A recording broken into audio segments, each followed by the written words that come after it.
Hi guys, my next guest is a trained architect and photographer who has shot in different parts of the world, covering various fashion weeks and top publications, from Vogue Italia to GQ to David Lale, Janice Dixon, and even Goodluck Jonathan.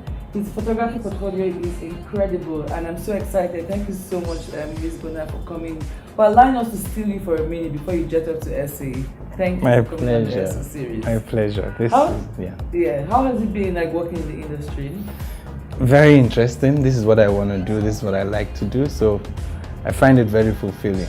Okay, so what most people don't know is that you're an architect, a fashion photographer, and an artist rep as well. How do you manage all of these professions? I don't know. I just do it. Well, there are things that have evolved over the years and that I've done, so I've kind of gotten used to it. In artist management, I work with Kirk Franklin and quite a number of the other artists who come around here once in a while. In my architecture, I've been doing that even before I went into photography. I mean, I studied architecture, I have a practice running, I have a construction firm, I have a project management firm with my wife. So there's really no point where you say, I'm going to leave this because nothing is happening there. In between that, you jet off and you go do a shoot and you're back. The interesting thing is that some of my clients don't even know I'm into photography. Yes, the same way people in photography don't know I'm into architecture. So we separate that. I kind of separate those different lives, but it does crisscross once in a while. How are you able to separate them? Just when you're on site, you're an architect, yeah, and you have the client. You're responsible to them. You don't bring in any air around you. You just do the work as is necessary. That's really what it is. I've learned to. I learned a bit of it from Kirk Franklin. He said to me once that when he leaves from stage and he goes back home, he becomes just Kirk, and he's Kirk who takes out the trash, and that's the way he keeps himself grounded. He doesn't go there thinking, oh, I'm a superstar, because the moment you do that, you lose your family, you lose your children, and you lose your wife. Can you please tell us a little bit about the process of how you go about your work, like from start to finish, your approach, and all of that? First of all, understand your client, understand the environment, understand the brief as well. And the reason why I say so is that you don't come in with your personality or your style. You have it, but you must first understand the brief. For instance, let me give you a simple example. Model, and the model is just going to wear brand panties, right? It could be swimwear or it could be lingerie. So you must understand what you're shooting, understand the mood, the setting and all, or you're shooting one model, and that model you are shooting that model for either a designer or a stylist or a makeup artist, or it's the model's portfolio or the photographer's portfolio. There are different things you want to tell in each message, even though it's the same person. So you must understand that. Otherwise, you will be shooting to show your skills, but it's the model's portfolio. Or you're shooting to show the designer's skills, but it's for a makeup artist. So at the end of the day, you don't get to see the detail. So you must understand who it is, your audience is, and who your client is, and then satisfy them. But they came to you because you also have a signature. So that signature has to show through in the work you do. So having worked with different creative directors, stylists, models, makeup artists, hairstylists, and all the creatives that you know, how important do you think it is to maintain a relationship in terms of your career and building your network? No one is too little and no one is too big. Sometimes you get jobs one of my biggest jobs was from a model who came to me to train her. And so if you treat them like trash, then when the opportunities come, they don't remember you. And that's also one of the things that the agencies I work with teach the models as well. I remember going with a model it was ICE in South Africa. And she said to her, you're Nigerian, right? She says, yes. She says, please don't be like some of the other models who get there feeling bigger than the stylist or the intern. Because what goes around, and you never know.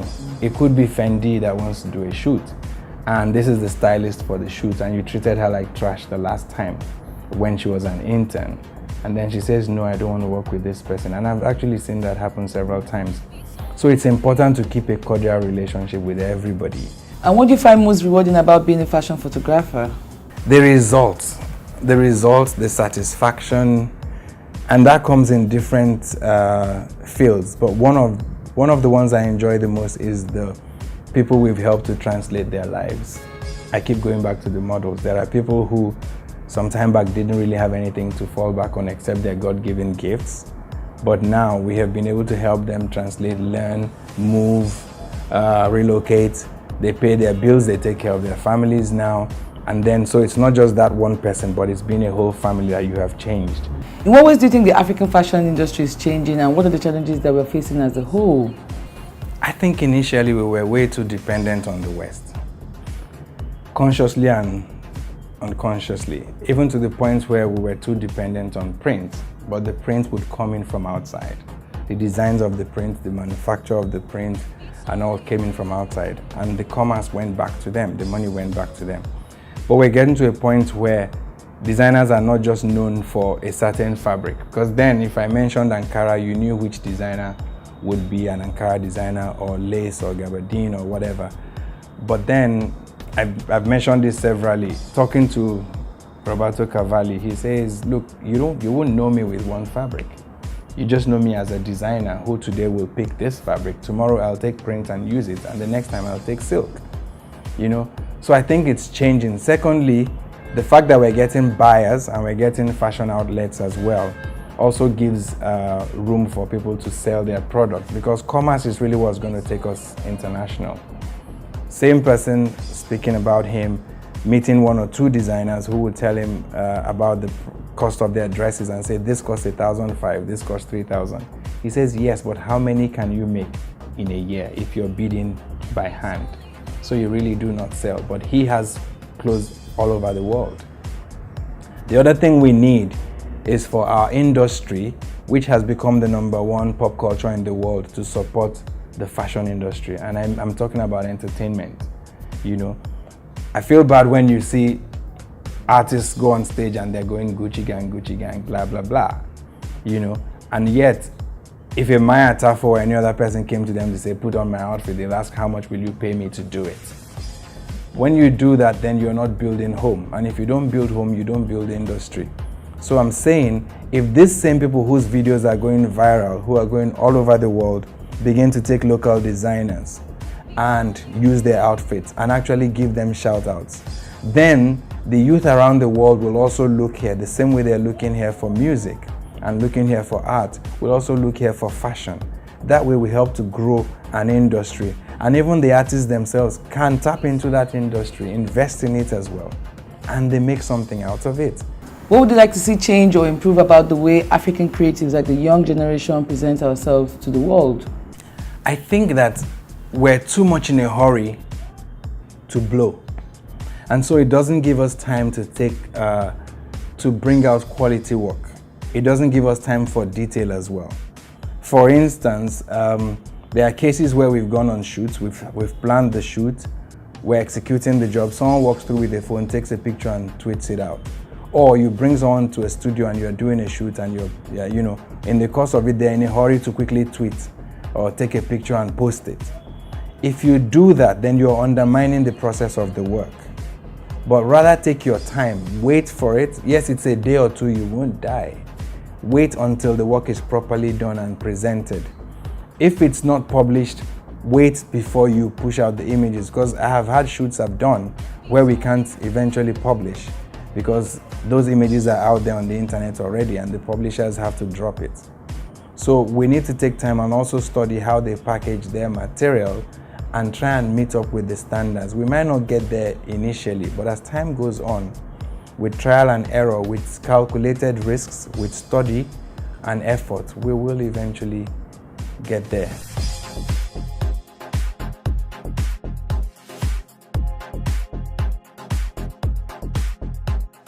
Thank you so much for coming to chill with us, and thank you for allowing us into your beautiful space. I actually really love it. Can I come visit? Yes, why not? Another time. Why not? Thank you so much. I feel empowered actually. You said a lot of things that I'm going to take down notes. As usual, our conversations are always very, empowering. Yeah. Thank you. My pleasure. Guys, you can follow Reze Bonna at Reze Bonna on Instagram, Twitter at Reze Bonna, and you can find most of his work on www.rezebonna.com. Till next time, don't forget to rise, pray, grind, and shine. Do you, boo?